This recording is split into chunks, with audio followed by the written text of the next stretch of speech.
contrarian investors, so we're always looking for the unfashionable and unloved areas of the market.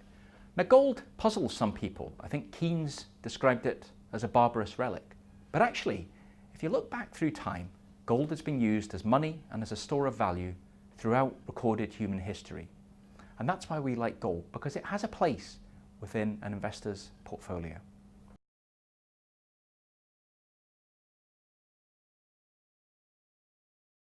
Well, gold has actually come a long way back from its highs. It reached its highs during a time when people thought that the Eurozone might break up, and also a time when people thought that the US might default on its debt. So it's come back a long way since then. But actually for us, gold has a twofold purpose. We think it will perform well in inflationary times, and we think it will act as a store of value in deflationary times. Now, if you look at government spending today, all around the world really, but let's look at the US, governments there, they're spending more than they earn in taxation. And rather than putting in place measures to try and rectify that, they're actually doing the opposite. They're planning to spend ever more than they earn. President Trump really was elected to make America great again. That was his slogan. And what that means to most people in America is to make the economy better for them. And that's what the politicians are trying to do by putting more money in people's pockets.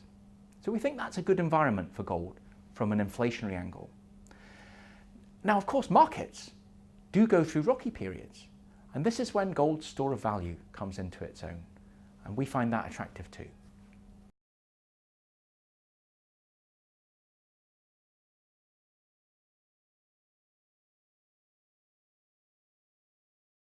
We invest in gold through gold miners, and our biggest gold miner is an Australian company called Newcrest Mining.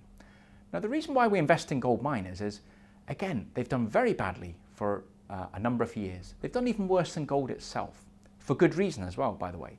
They've come from a position where they were very overvalued because they were the only way of getting exposure to gold. And then along came ETFs, or exchange traded funds, which gave people an alternative. So gold miners lost this premium they used to have as being the only way to gain exposure. The second thing is, gold miners suffered when the gold price fell for obvious reasons. But if the gold they dig out the ground is worth less, then they earn less money. Where we are today though is, they have right-sized their operations and they've got their cost base in the right place.